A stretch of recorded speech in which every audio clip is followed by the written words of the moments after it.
Desde finales del 2019, América Latina ha presentado un remesón, una sacudida por una ola de protestas.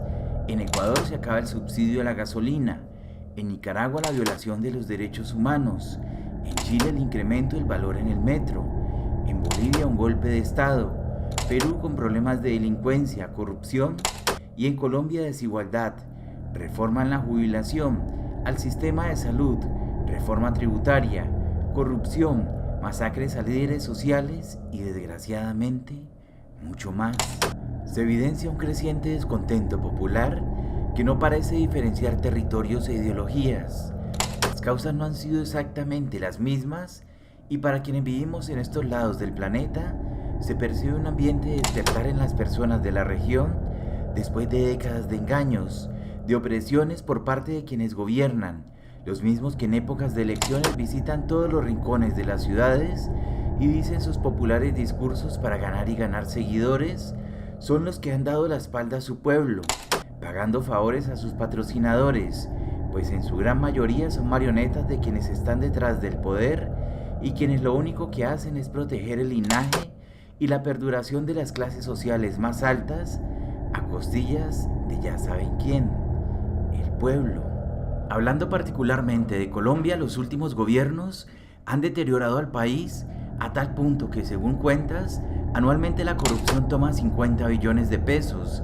Hay gastos excesivos en cada gobierno, contratos exagerados en publicidad para mejorar la imagen de personajes públicos, compra multimillonarias en armas para la guerra, robos de dinero en construcciones que inicialmente estaban presupuestadas por menos dinero, terminaron pagando el doble. En fin, todo este tipo de desfalcos al país, sumado a la pandemia, condujo al cierre de muchas empresas, bajó evidentemente el recaudo de impuestos y el país queda al borde del colapso económico.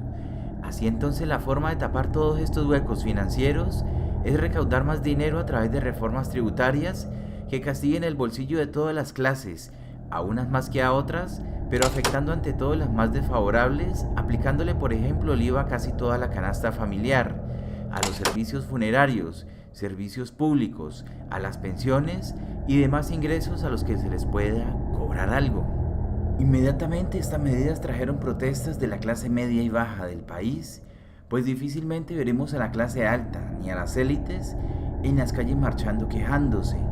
Y por esta reforma y todo el acumulado de las cosas mencionadas anteriormente, salieron las personas del común a las calles, unos pacíficamente, otros no tanto, y lo que hace el gobierno para desinflar las manifestaciones es atacarlas con las fuerzas armadas a sus ciudadanos, aquellos que los eligieron, habiendo entonces enfrentamientos, personas muertas, desaparecidos y muchísimos heridos. Si bien la violencia no debería ser el camino, recordemos por ejemplo que la jornada laboral de 8 horas se consiguió tras una huelga general que detuvo a Barcelona por 44 días con protestas masivas y disturbios. El voto femenino en Inglaterra se luchó por las mujeres, quienes cansadas del machismo rompieron las ventanas de las casas de los diputados que les negaban este derecho. En Chile se consiguió revocar la constitución de Pinochet después de un año de protestas en las calles, aguantando el azote de las Fuerzas Armadas. En Francia, en mayo de 1968, por un cambio en las normas de la educación, se dieron revueltas estudiantiles y las huelgas masivas que sacudieron el país se constituyeron en un fenómeno histórico donde los trabajadores también se unieron y mediante la movilización social se lograron los acuerdos de Grenelle que tradujeron como resultado un aumento salarial del 14%, reducciones sustanciales de la jornada laboral y garantías de empleo y jubilación. Nadie en el mundo, por lo menos hasta ahora, ha obtenido su libertad recurriendo a través de medios pacíficos, haciendo marchas con pañuelos blancos o componiendo canciones por la paz hacia las personas que los oprimen. Diría que de los grandes problemas de América Latina es el continuismo, el sostenimiento de malas políticas por décadas con los mismos partidos políticos de siempre, quienes han estado presentes durante décadas enteras, favoreciendo a los que en verdad tienen el control sobre estos países. Lo hemos visto con Chávez y Maduro en Venezuela, que llevan un poco más de 20 años. Lo vimos con Evo Morales, que llevaba 13 años en el poder. Lo vimos en Brasil, donde el partido político Los Trabajadores de Lula y Dilma estuvo al poder por más de 2 décadas.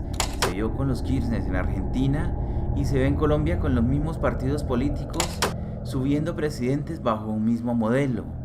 La perpetuación en el poder es lo que más daño hace a América Latina. La perpetuación es corrupción. Afortunadamente las generaciones van cambiando, modernizándose y se prevé un despertar del pueblo aterrador para las élites, quienes mediante sus aliados, los gobiernos, usan a su mismo pueblo, las Fuerzas Armadas, para dispersar las manifestaciones, incluso de manera violenta, en donde ya muchos han perdido sus vidas, como se ha visto acá en el país. Un gobierno que habla de diálogos cuando a su vez recurre a las armas para arreglar las cosas mediante las balas que pueden atravesar los cuerpos, pero jamás atravesarán los espíritus. Balas que pueden atravesar las cabezas, pero jamás atravesarán las ideas. Balas que atraviesan el pecho, pero jamás atravesarán la fuerza de un corazón. Balas que rompen huesos, pero jamás atravesarán la memoria. Balas que pueden atravesar los brazos y las piernas, pero jamás atravesarán las alas de la libertad. ¡Nos están matando en Colombia!